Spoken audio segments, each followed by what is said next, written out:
আলহামদুলিল্লাহ। আসসালাতু আসসালামু আলাইকা আলা রাসূলিল কারীম ওয়া আলা আলিহি ওয়া আসহাবিহি আজমাইন। সম্মানিত অনার্স প্রথম বর্ষের সমাজকর্ম বিভাগের ভাই ও বোনেরা, আপনারা যারা 2024 সালের পরীক্ষার্থী, তাদের সমাজকর্মের আজকের যে বিষয়টি নিয়ে আলোচনা করব সেটির নাম সমাজকর্মের ইতিহাস ও দর্শন। তার আগে বলে রাখি, আপনাদের পরীক্ষা 2024 কিন্তু অনুষ্ঠিত হবে 2025 অথবা 26 সালে। তবে আশা করা যাচ্ছে 25 সালের নভেম্বরের মধ্যে আপনাদের পরীক্ষার ডেট দিয়ে দেবে, কেন ইতিমধ্যে আপনারা আপনাদের ফর্ম ফিল আপ শেষ করছেন। তো আমি আপনাদের এই সাজেশনটি নিয়ে শুধুমাত্র যেগুলো খ এবং গ বিভাগে 99% ধরছে সেগুলোই আলোচনা করব। তো প্রথম অধ্যায়ের নাম ইংল্যান্ডের সমাজকর্মের ঐতিহাসিক ভিত্তি। খ বিভাগ, ইংল্যান্ডের দান সংগঠন সমিতির লক্ষ্য ও উদ্দেশ্য লিখো। এলিজাবেথীয় দরিদ্র আইনের বৈশিষ্ট্যগুলো উল্লেখ করো।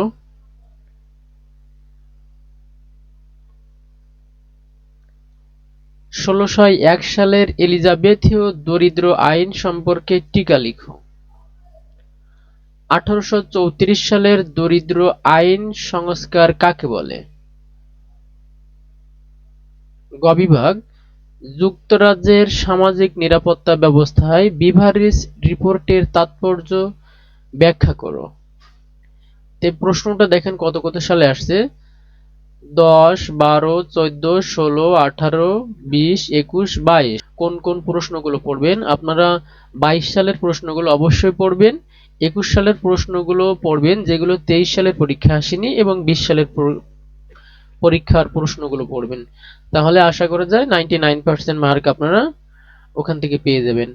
আর যদি আপনারা এই দিগদর্শন বা ব্যতিক্রম যে কোনো একটা সাজেশন কিনে তার 99% প্রশ্নগুলো কভার করতে পারেন, তাহলে আপনারা 100% মার্ক তার ভিতর থেকে পেয়ে যাবেন আশা করা যায়। দ্বিতীয় অধ্যায়ের নাম আমেরিকা ও কানাডায় সমাজকর্মের ঐতিহাসিক এবং পেশাগত বিবর্তন।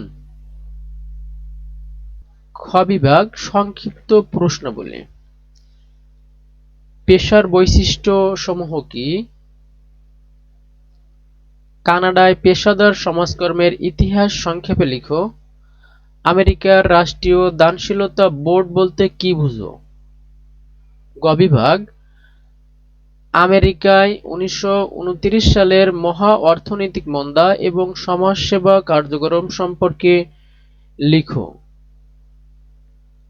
কানাডার সামাজিক নিরাপত্তামূলক কর্মসূচি আলোচনা করো। তৃতীয় অধ্যায়ের নাম অবিভক্ত ভারতে প্রাচীন ও মধ্যযুগীয় সমাজকল্যাণের অনুশীলন। খ বিভাগ, সম্রাট আকবরের সমাজসেবামূলক কাজগুলো কি কি? প্রাচীন ভারতবর্ষে সমাজসেবার সংক্ষিপ্ত বিবরণ দাও। এটা গ বিভাগের প্রশ্ন।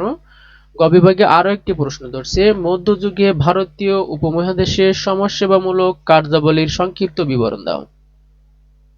চতুর্থ অধ্যায়ের নাম ভারতীয় উপমহাদেশে সমাজকর্ম শিক্ষার বিবর্তন।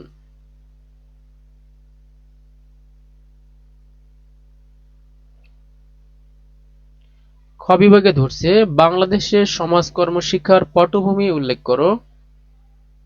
গ বিভাগ, ভারতীয় উপমহাদেশের সমাজকর্ম শিক্ষার বিবর্তনের ইতিহাস বর্ণনা করো। বাংলাদেশের সমাজকর্ম শিক্ষার বিবর্তন সম্পর্কে আলোচনা করো। পঞ্চম অধ্যায়ের নাম সমাজকর্ম। খ বিভাগ, সমাজকর্ম মূল্যবোধ বলতে কি বুঝো?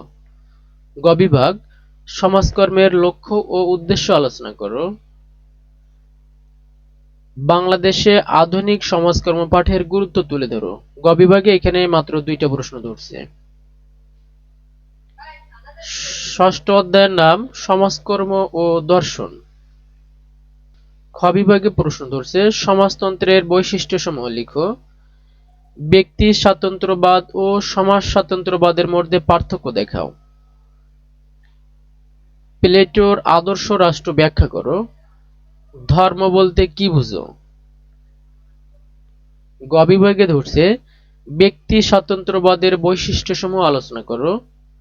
তুমি কি মনে করো যে বাংলাদেশ একটি কল্যাণ রাষ্ট্র? আলোচনা করো। ব্যক্তি স্বাতন্ত্র্যবাদ ও সমাজ স্বাতন্ত্র্যবাদের সমন্বয়ই হচ্ছে কল্যাণ রাষ্ট্র। আলোচনা করো। সপ্তম অধ্যায়ের নাম শিল্প বিপ্লব। খ বিভাগ শিল্প বিপ্লব বলতে কি বুঝো? নগরায়ন কি? শিল্পায়নের নেতিবাচক প্রভাব উল্লেখ করো। শিল্প বিপ্লব অবিমিশ্র আশীর্বাদ নয়, উক্তিটির যথার্থতা নিরূপণ করো। মানব জীবনে শিল্প বিপ্লবের প্রভাব আলোচনা করো। শহরায়নের ফলে সৃষ্ট সমস্যা মোকাবেলায় আধুনিক সমাজকর্মের ভূমিকা আলোচনা করো। তো এই পর্যন্তই।